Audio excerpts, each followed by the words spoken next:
Dimension,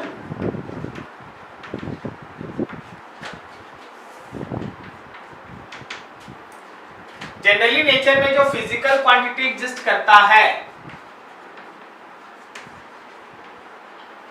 generally nature में जो physical quantity exist करता है उसको on the basis of unit and dimension आप उसको दो पार्ट में डिवाइड करते हैं।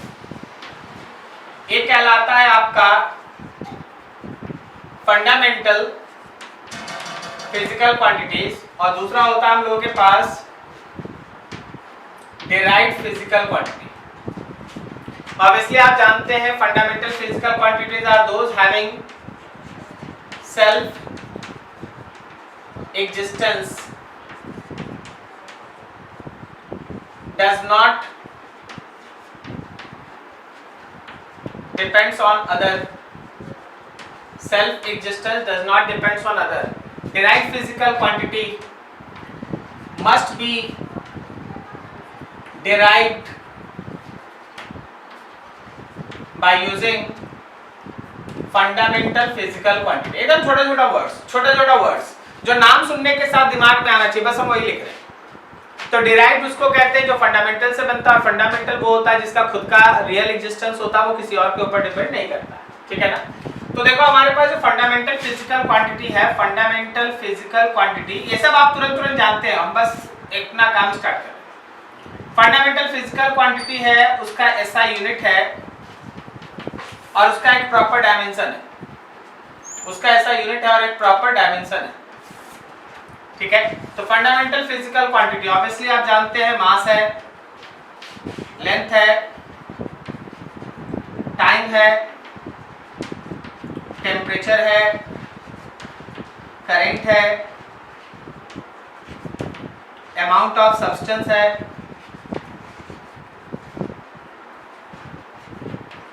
और ल्यूमिनस इंटेंसिटी है,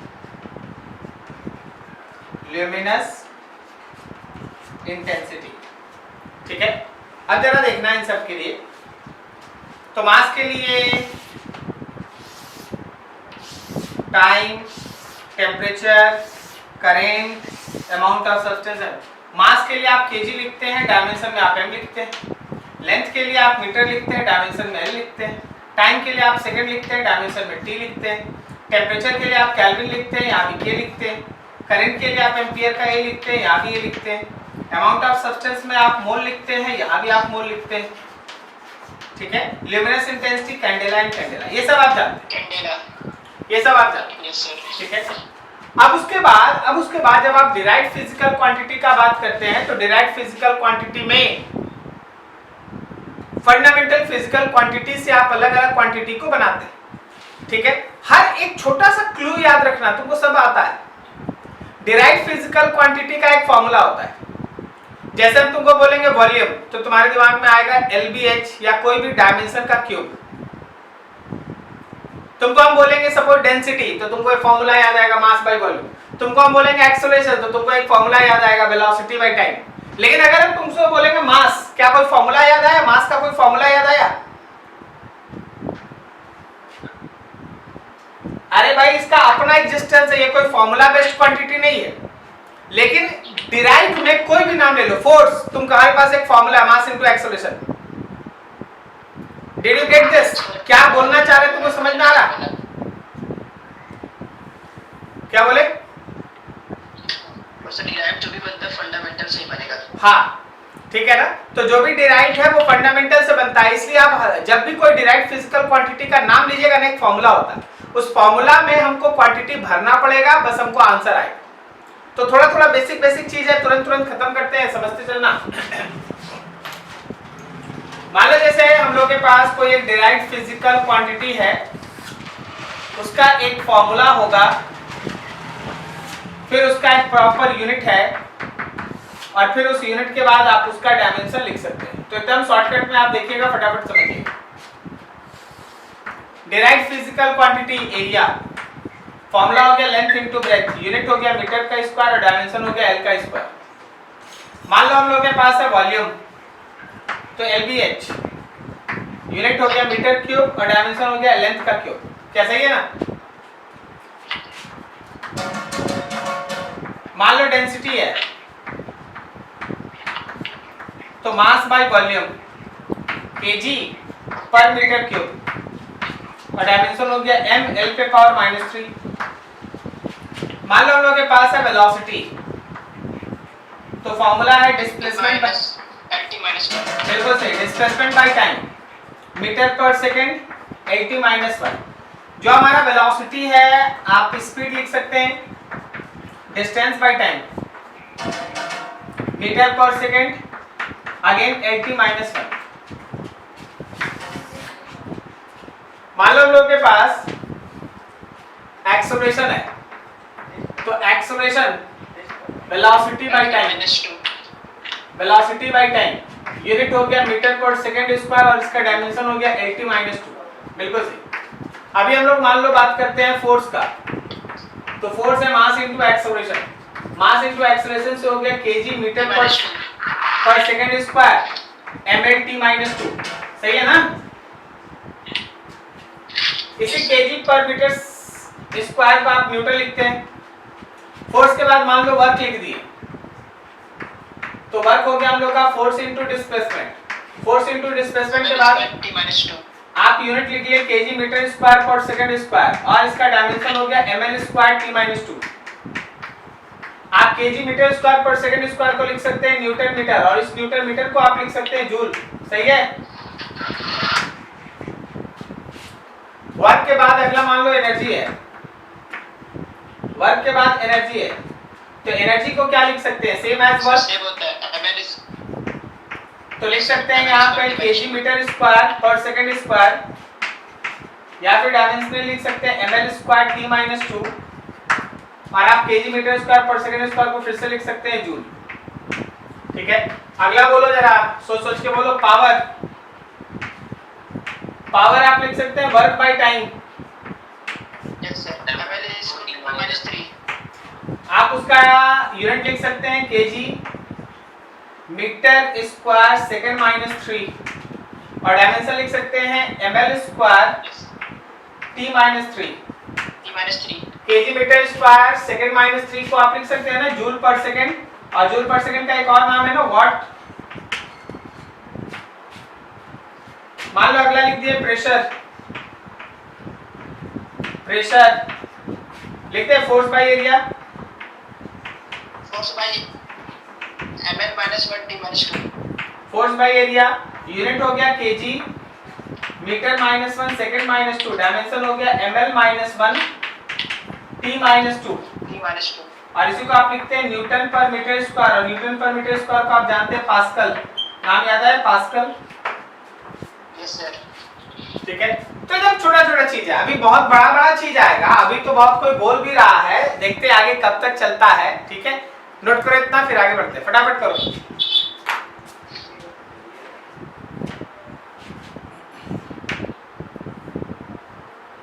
मान लो अगला स्ट्रेस।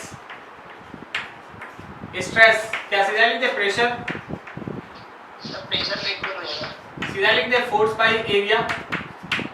सही ना। तो आप इसका यूनिट लिख सकते हैं केजी मीटर -1 सेकंड -2 और इसका डायमेंशन हो गया ml -1 t - 2। अब हम तुमको स्ट्रेस पढ़ा दिए लेकिन डायमेंशन का सबसे अच्छा चीज क्या पता है कि नाम बदल देने से ना यूनिट बदलता है ना डायमेंशन।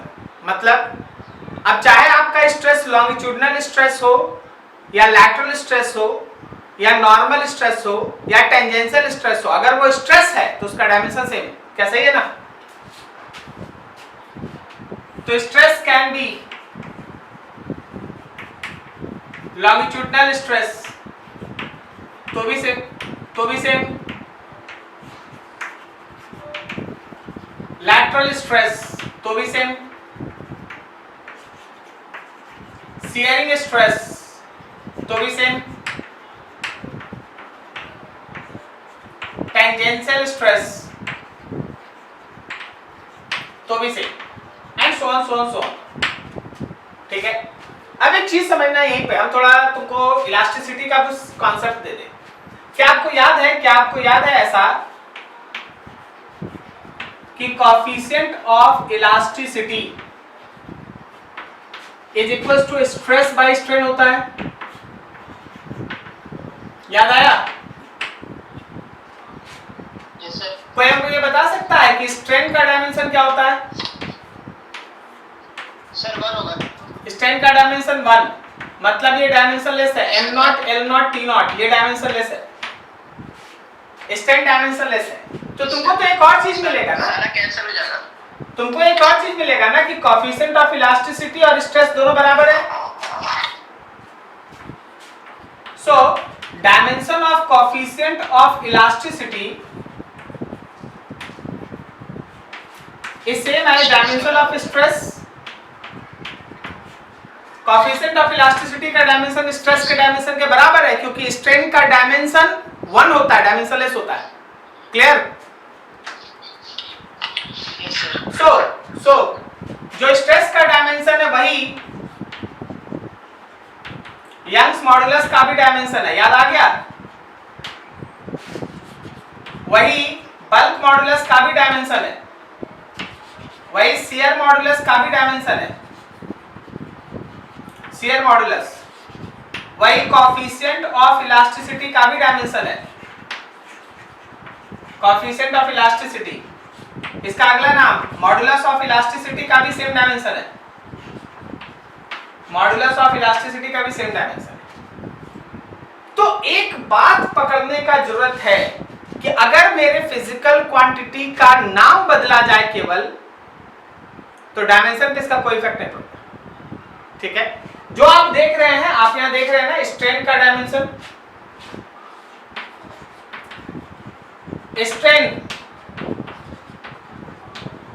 डायमेंशनलेस,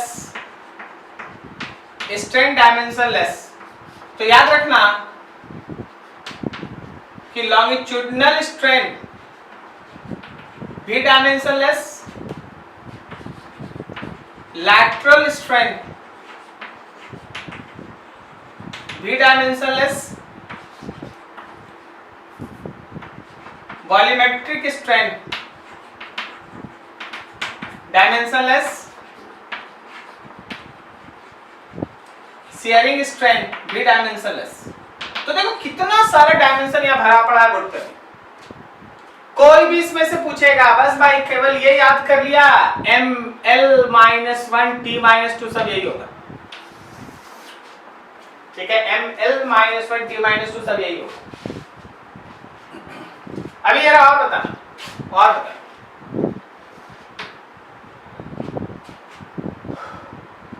सोच के बताओ, टॉर्क कोई बताएगा डायरेक्ट डायमेंशन?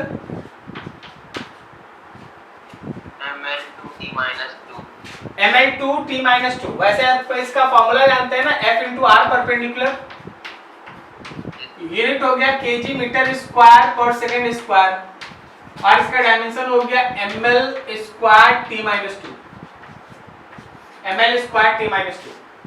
ठीक है? बताओ जरा, मोमेंट ऑफ इनर्शिया फॉर्मूला जानता है ना, mr², ml² mass into radius of gyration. बिल्कुल, kg मीटर स्क्वायर, आप इसको लिख सकते हैं ml²। Yes sir. बोलिए जरा, angular momentum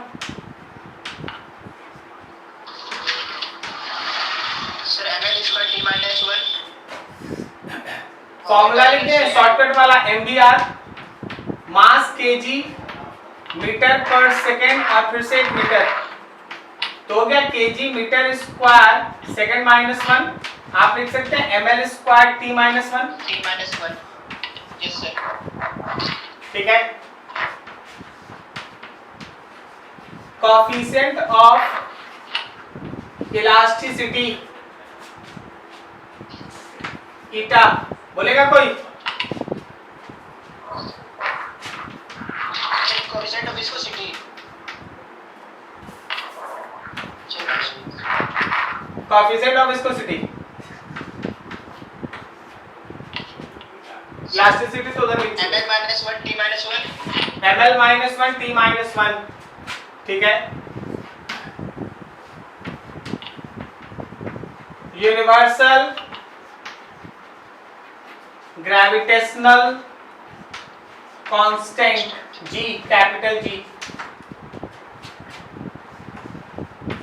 sir m-1 L³ T-2। m-1 L³ T-2। चलिए जी, सबको ध्यान में रखना पड़ेगा, जरा ध्यान से देखो। अगर कोई क्वांटिटी नहीं आए, जैसे मान लो नहीं आता, तो आप जिस लेवल में है, आप 11-12 में फॉर्मूला उसका कहीं ना कहीं पढ़े होंगे। मान लीजिए जैसे यूनिवर्सल ग्रेविटेशनल कांस्टेंट हमको नहीं आता, लेकिन हमको ग्रेविटेशन वाला फॉर्मूला तो आता है, Gm1m2/r²। F = G m1 × m2/r²। हाँ, तो अगर हम यहाँ से G लिखेंगे तो F × r²/m1m2 तो लिख देंगे। तो अब बाकी सबका डायमेंशन आप पुट कर दे जाओ। फोर्स हो गया mlt-2, r² हो गया l² और नीचे हो गया m²। जब आप इसको सॉल्व कीजिएगा, अपने आप आपको मिल जाएगा m-1 L⁵ T-2। क्या आप समझे? तो कोई भी डायमेंशन अगर नहीं आएगा तो अपने आप का मेरा काम क्या है? मेरा काम है उसको एक फॉर्मूला के अंदर इन्वॉल्व करके फॉर्मूला लिखेंगे, इक्वेशंस लिखेंगे और उन इक्वेशन से सॉल्व करके जो हम लोग आई, मान लो जैसे कोई बोला नहीं सर हमको नहीं आया कोएफिशिएंट ऑफ विस्कोसिटी, तो वो लिखा F = पढ़ा होगा -eta del v/del x, पढ़ा है?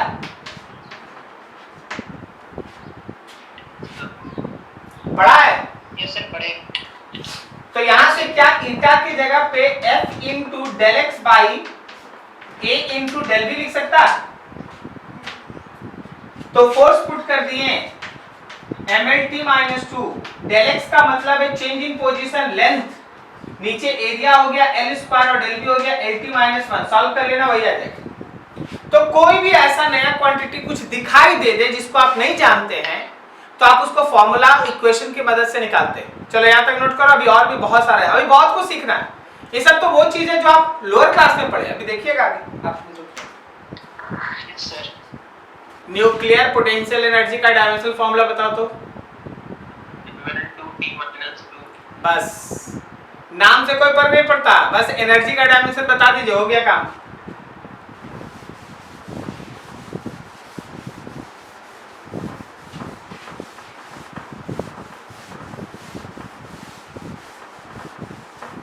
चलिए देखिए अभी हम थोड़ा इस कॉन्सेप्ट को और क्लियर करते हैं कि नाम के बदलने से ना पोटेंशियल एनर्जी डायमेंशन पे कोई इफेक्ट नहीं पड़ता। थोड़ा इसको और क्लियर करते हैं। देखिए, एनर्जी आपसे पूछा जाए या पोटेंशियल एनर्जी पूछा जाए या काइनेटिक एनर्जी पूछा जाए या वाइब्रेशनल एनर्जी पूछा जाए या थर्मल एनर्जी,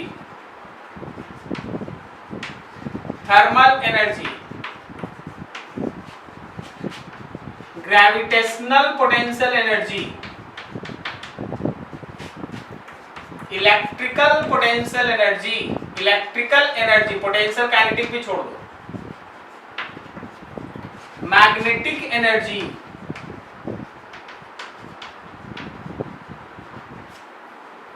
न्यूक्लियर एनर्जी। अरे यार कोई फर्क नहीं पड़ता, कोई भी नाम दे दो, अगर वो एनर्जी है तो सबका एक ही बात है ml² T-2, ml² T-2। तो इस लाइन को याद रखना। अब जैसे मान लो तुम्हारे पास वेलोसिटी है, तो कभी इनिशियल वेलोसिटी, कभी फाइनल वेलोसिटी, कभी चेंज इन वेलोसिटी, कभी टर्मिनल वेलोसिटी, कभी क्रिटिकल वेलोसिटी, कभी एस्केप वेलोसिटी। बात समझा? Yes sir. तो कुछ भी ऐसा है तो वेलोसिटी, सो lt-1 लिखने का जरूरत नहीं है ना, कॉन्सेप्ट समझ में आ गया ना ये बात? Yes sir. ठीक, अब देख प्लैंक्स कांस्टेंट बताएगा कोई? ml² T-1। ml² T-1 देखो लाया कैसे? क्या हम लोग फोटोन का एनर्जी जानते हैं? फोटोन एनर्जी आप जानते हैं? फोटोन का energy chemistry, atomic structure, E = h new, तो h का वैल्यू हो गया E/ν। E मतलब हो गया एनर्जी ml² t-2 और न्यू हो गया फ्रीक्वेंसी t-1। सो हमारे पास प्लैंक कांस्टेंट का डायमेंशनल फार्मूला हो गया ml² t-1। ठीक है, universal gas constant capital R। So equation is PV equals to nRT and R is equals to PV by NT। Pressure का dimensional formula ml-1 t-2, volume L का cube, नीचे number of moles का mole और temperature के लिए kelvin. सो सब कुछ अगर सॉल्व कर दिया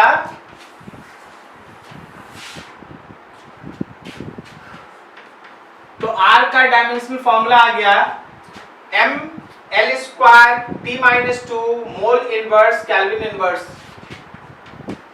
ml² t-2 mole inverse kelvin inverse.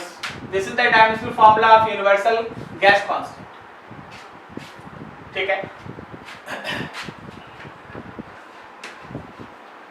Absolute permittivity epsilon या एप्सिलॉन नॉट आप कैसे निकालेंगे? तो भाई सीधा यूज करेंगे force F is equals to 1/4 pi epsilon naught Q1 Q2 by R²। तो एप्सिलॉन नॉट इधर निकाल लो 1/4 पाई जिसका कोई मतलब नहीं है, Q1 Q2 बाई FR²। बोलो जी Q1 Q2 चार्ज का डायमेंशनल फार्मूला बोलो। Sir 80 ampere into time. Okay, ampere into time. तो आप इसको लिखे हैं ampere into time, ampere into time 2, नीचे फोर्स हो गया ml t-2 और फिर से L का स्क्वायर। सो ओवरऑल परमिटिविटी या absolute permittivity is equals to m-1 L पे पावर -3 T पे पावर -2 एम्पियर स्क्वायर। अच्छा T तो कट जाएगा, नहीं सॉरी T पे पावर कितना हो जाएगा हम लोग का 4, T पे पावर 4 हो जाएगा ना, ये T² और T पे पावर 4। तो ये है हम लोगों का एब्सोल्यूट परमिटिविटी या परमिटिविटी का डायमेंशनल फॉर्मूला m-1 L पे पावर -3 T पे पावर 4 एम्पियर स्क्वायर। अब देखो मान लो हम तुमसे बोले कैपेसिटेंस का डायमेंशन, सीधा formula epsilon not a by d पढ़ा है ना, epsilon not a by d। अब एप्सिलॉन नॉट का फॉर्मूला हो गया m-1 L पे पावर -3 T पे पावर 4 एम्पियर का स्क्वायर, और a मतलब एरिया हुआ L² और d मतलब डिस्टेंस हुआ L। तो सबको अगर सॉल्व कर लें तो कैपेसिटेंस का वैल्यू हो गया capacitance m-1 L-2 T to the power 4a², m-1 L पे पावर -2 T पे पावर 4 और a का स्क्वायर। सही ना? 4। सही है? Yes sir. ठीक, अभी जरा गौर करो,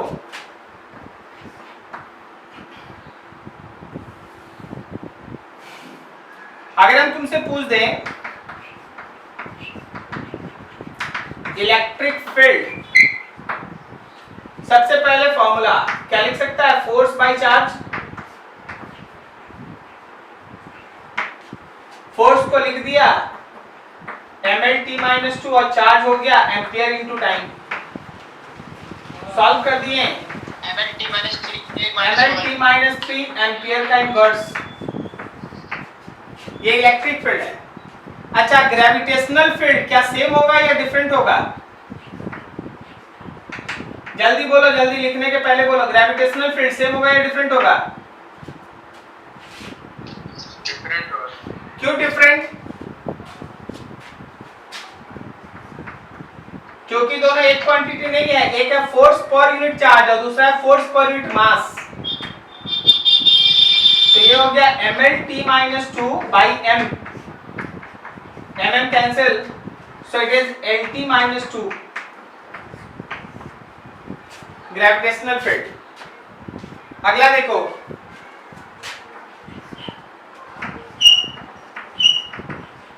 इलेक्ट्रिक पोटेंशियल, क्या फॉर्मूला लिख सकते हैं? Electric potential energy divided by charge, समझा? इलेक्ट्रिक पोटेंशियल का फॉर्मूला है इलेक्ट्रिक पोटेंशियल बाय चार्ज।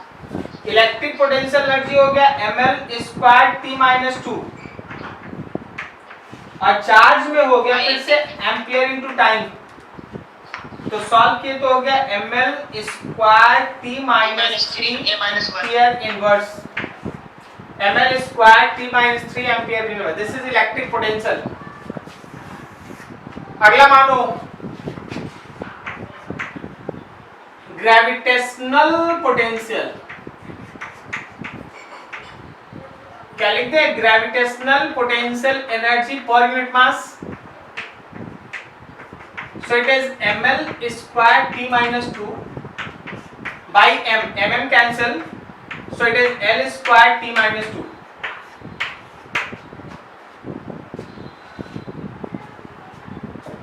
क्या तुमको ये समझ में आ रहा है? तो कोई भी क्वांटिटी अगर चाहिए तो तुमको एक फॉर्मूला है, फॉर्मूला को यूज करो, उसको क्वांटिटीज को पुट करो, तुमको अपने आप नया क्वांटिटी का डायमेंशन मिल जाएगा। सही है? इसके अलावा एक और कॉन्सेप्ट चलता है, बहुत इंपॉर्टेंट है, वो भी हम लोग सीखेंगे। नोट करो यहाँ तक फटाफट। तो लास्ट में क्या लिखते हैं? कहाँ पर? लास्ट वाला gravitational potential, gravitational potential energy by mass, ठीक है? Okay sir. ठीक है, देखते हैं, बाकी सबको बनाने दो। Okay sir. R equal to V by I।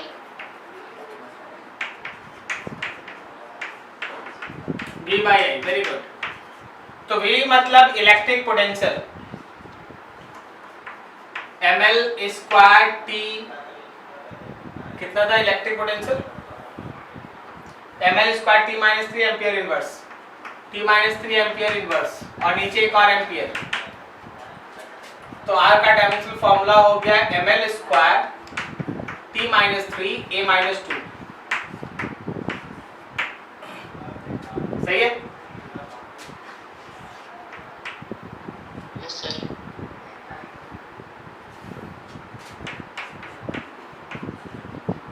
Inductance, self inductance या म्यूचुअल इंडक्टेंस, दोनों का एक ही होगा। बोलो कैसे?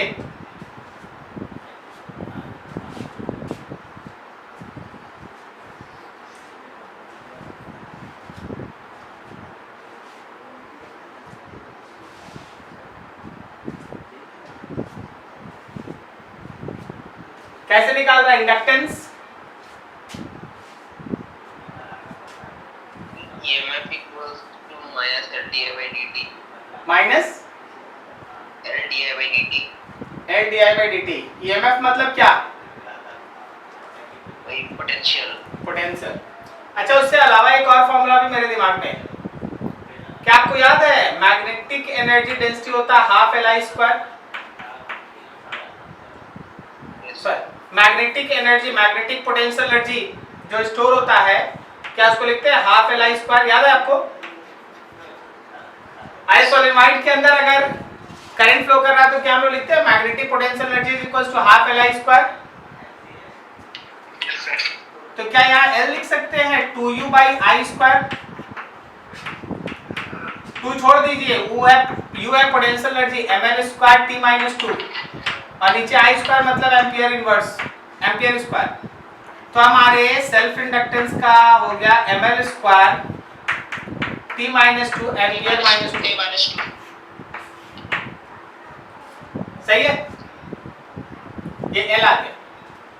अब चलो थोड़ा सोच सोच के बताते चलना, ठीक है? अब हम लोग किस कॉन्सेप्ट में इंटर कर रहे हैं वो देखो।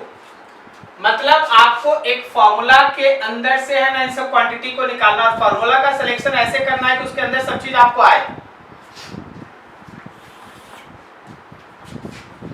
कोई बताओ R डॉट C का dimensional formula, resistance into capacitance का डायमेंशनल फॉर्मूला T के बराबर, बिल्कुल सही। कैसे बोले जी Aditya Kumar? Time constant capacitance वाले में I इक्वल्स टू RC। एकदम सही। आप लोग ऐसा पढ़े हैं चार्जिंग और डिस्चार्जिंग RC सर्किट में I equals to minus e पे power minus t by RC, याद है? Yes sir. या आप पढ़े हैं Q is equals to Q naught e पे power minus t by RC। ऐसा बहुत सारे इक्वेशन आप पढ़े हैं। तो हम ये बोलते हैं कि exponential term is dimensionless, correct ना? जो e पे power minus t by RC है दैट इज ओवरऑल डायमेंशनलेस। अगर ये ओवरऑल डायमेंशनलेस है तो t बाई RC डायमेंशनलेस है। इसका मतलब t वही है जो R और C का डायमेंशन है, so it is time t। Clear हुआ? Yes sir. तो RC का डायमेंशनल फॉर्मूला t है। इसी तरह याद रखना L बाई C आपको याद आया?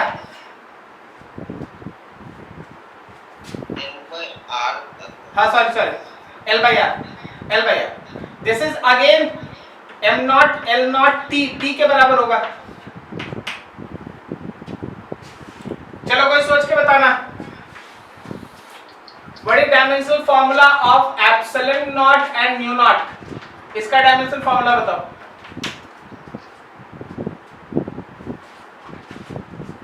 अब तुम क्या करेगा? अब तुम्हें लग जाएगा एप्सिलॉन नॉट निकालने पे और म्यू नॉट निकालने पे, यही ना? लेकिन आपको एक फॉर्मूला याद होना चाहिए, speed of light 1 by under root mu naught epsilon naught, याद आया? Yes sir. तो क्या हम लोग यहां से mu naught epsilon naught is equals to 1 by c square लिख सकते हैं? Yes sir.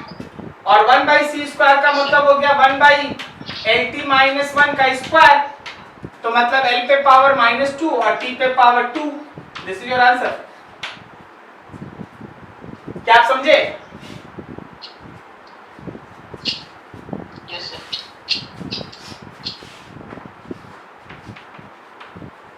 Magnetic field induction, B का डायमेंशन फॉर्मूला बताना। How you solve this? Think about any formula in which other quantities dimension you have to know that. ऐसा formula mt minus 2 a minus 1। कैसे? Sir f equal to Q A भी है ना formula? BQB हाँ sir. एकदम सही बोला, BQB एकदम सही। तो यहां से अगर हमको B निकालना है तो F by Q into velocity ml t minus 2, charge के लिए एम्पियर इंटू टाइम और वेलोसिटी के लिए lt minus 1। तो आपके बिफरेट का डायमेंशनल फॉर्मूला हो गया m, l कैंसिल हो गया भाई, t पे पावर माइनस 1 एम्पियर पे power minus 1।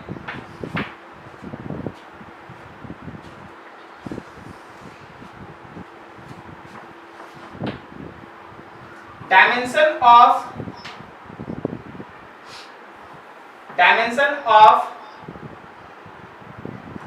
Epsilon naught e square, epsilon naught और इलेक्ट्रिक फील्ड का स्क्वायर का डायमेंशन बताना है। How you solve this?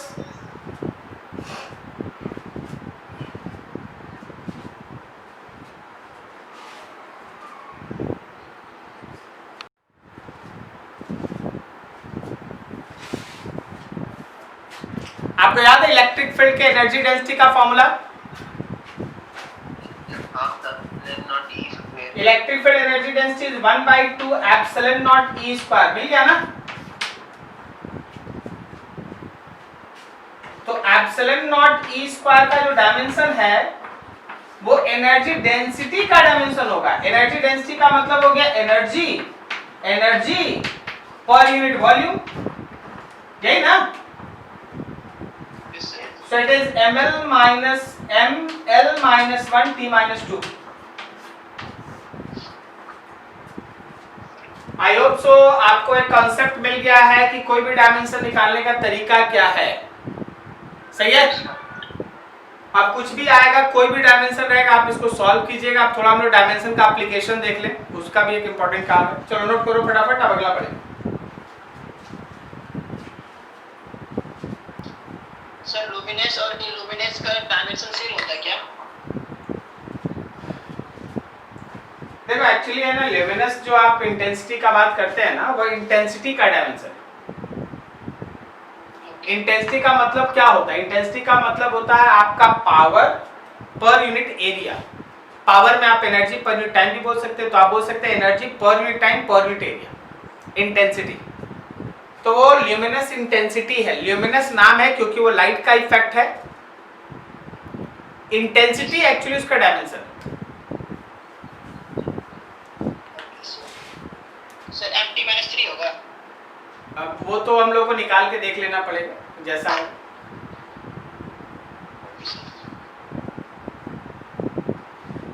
देखिए ये सब चीज है ना, हम अपना भी बात बताते हैं, हम इसको ज्यादा रट के नहीं रखते, क्योंकि हमसे जो भी जब भी पूछा जाएगा हमको फॉर्मूला याद रहता है, ये सब रहता है, हम उसको उस समय बनाते हैं। ठीक है, तो हम आपको भी वही सिखाने का कोशिश कर रहे हैं कि आपको बस फॉर्मूला अगर आया तो आप किसी का भी डायमेंशन लिख देंगे। ठीक है, बस दिमाग में हिट करना चाहिए कि हाँ इससे बना देना।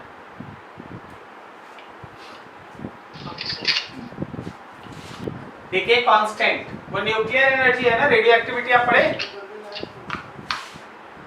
Yes sir. n equals to n naught e पे power minus lambda N T. तो ये जो लैम्डा है that is called decay constant. होगा ना t minus one, t minus one होगा ना, बगल में t है। Yes sir. हो गया जी, रफ करें। Yes sir. Application of dimensional analysis. सबसे पहला है, we can check dimensional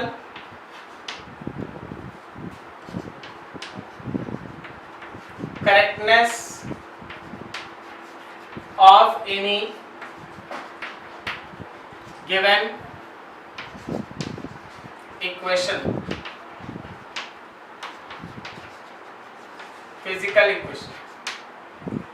कोई भी दिया हुआ physical equation relation dimensionally correct है या इनकरेक्ट, आप डायमेंशन की मदद से उसको बहुत आसानी से चेक कर सकते हैं। सर इसका क्या है लॉजिक? इसका लॉजिक बहुत सिंपल है, जरा देखना, हमको बताना 5 kg प्लस 3 kg कितना हुआ जी?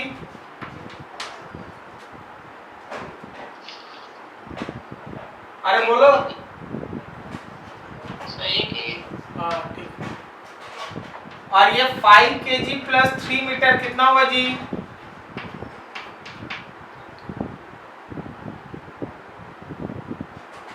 पॉसिबल नहीं। सर दोनों तो अलग लग रहे हैं। एकदम सही बोला, नॉट पॉसिबल। मतलब हम तुमको एक चीज सिखाना चाहते हैं कि अगर एडिशन हो रहा है और हो रहा है तो मास के साथ आप मास को ही जोड़ सकते हैं, तो आपको मिलेगा भी मास। ये सर एक ही यूनिट होना चाहिए। आप मास के साथ लेंथ को नहीं जोड़ सकते। सो अगर हम लिखते हैं कि a plus minus b is equal to c है, तो दिस इज पॉसिबल। ये तभी पॉसिबल होगा जब a का डायमेंशन, b का डायमेंशन और c का डायमेंशन सेम हो। क्या बोलता है, सही है या नहीं? और इसी को आप 11 में लंबा चौड़ा करके पढ़ते हैं। This is called principle of homogeneity. Yes sir. Principle of homogeneity.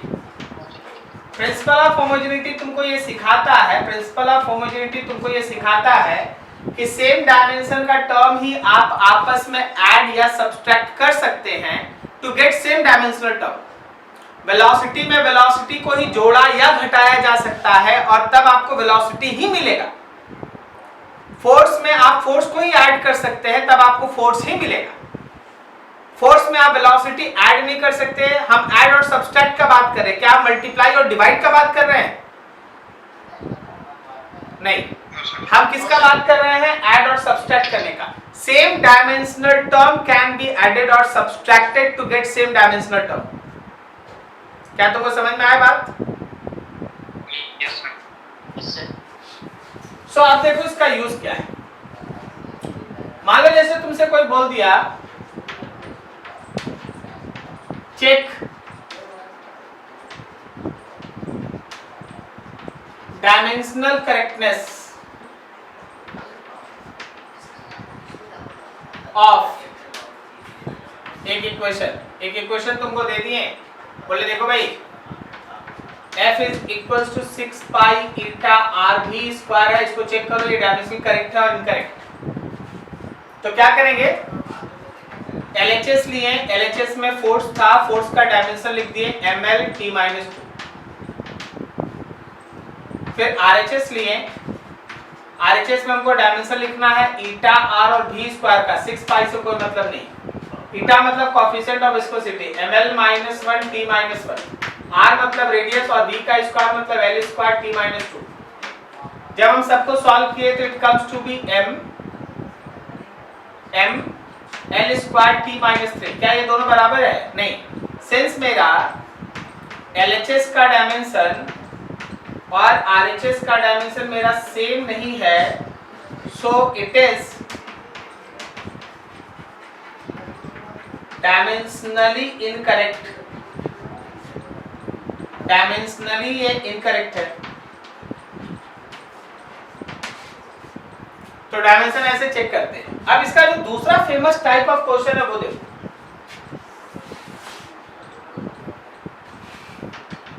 तुमको दिया गया कि अगर f is equals to a plus b by c plus t is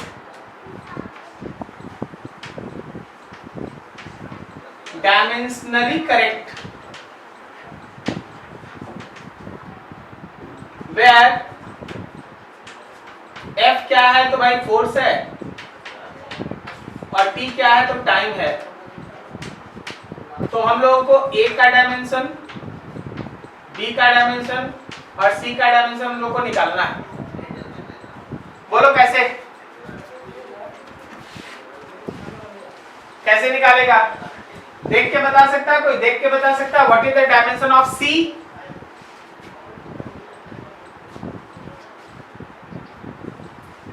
देखो c एक्चुअली t टाइम में ऐड है, समझना जरा ध्यान से। c जो है वो t में ऐड है, तो ऐड होने का मतलब c का वही डायमेंशन होगा जो t का है, मतलब टाइम। अरे नहीं समझा?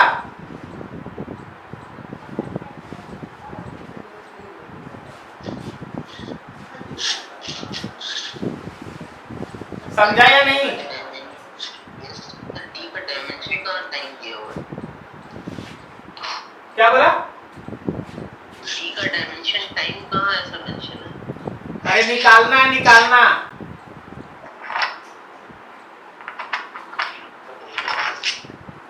c का डायमेंशन निकालना है। हम ये बोल रहे हैं, जरा देखिए, देखिए आपको थोड़ा समय लगेगा यहाँ, देखिए। क्योंकि c और t ऐड है, देखो यहाँ है ना, दोनों जुड़ा हुआ। तो इसका मतलब ये है कि c का डायमेंशन वही होगा जो t का है, कहने का मतलब टाइम। पहले समझ में आया? Yes sir. अब देखो, ये फोर्स एक टर्म है, ये दूसरा टर्म है और ये पूरा मिलकर तीसरा टर्म है। तो जो डायमेंशन फोर्स का होगा वही डायमेंशन a का होगा। अरे नहीं, यस सर। और जो फोर्स का डायमेंशन होगा ये पूरे का होगा। तो तुमको एक दूसरा चीज भी मिल गया यहाँ से कि जो फोर्स का डायमेंशन है वही a का डायमेंशन है, तो a का डायमेंशन हो गया ml t-2, a भी मिल गया। क्या आपको समझ में आ रहा बात? Yes, sir. अब चलो आखिरी वाला काम करते हैं। जो डायमेंशन फोर्स का है वो b by C plus T का है, वो b by C plus T का है। अब देखो ये b तो ऊपर रह जाएगा, c plus T, time plus time, क्या टाइम हुआ? Yes. तो टाइम को फोर्स में मल्टीप्लाई कर देंगे तो b होगा। Therefore, force into time is equals to b। तो फोर्स हो गया ml t minus 2 into t is equals to b।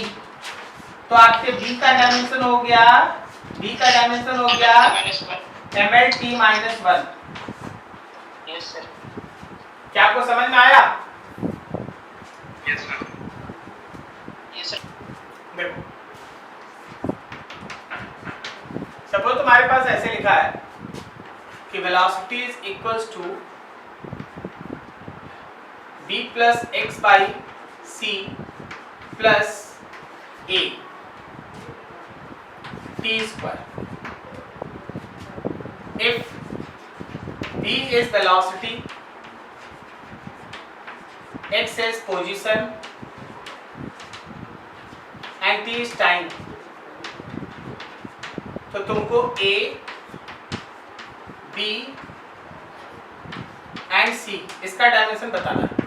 एकदम देख देख के कोई फटाफट आंसर दे सकता है, कोई एकदम देख के आंसर देना, देख के आंसर देना। क्या मेरे b का डायमेंशन l होगा? Yes sir. ए का एल होगा। l होगा, कोई दिक्कत नहीं। अब जरा सोचो, क्या मेरे a का dimension v by T square का डायमेंशन होगा, मतलब lt minus 1 by T square? Yes sir. L T -3। lt minus 3 होगा। अब जरा सोचो, क्या मेरे v का डायमेंशन का मतलब l बाई सी होगा? देख, लेंथ प्लस लेंथ ना, l by c, yes sir. l by c, तो आपका ये c का डायमेंशन हो गया l by v, l by lt minus 1 मतलब t केवल।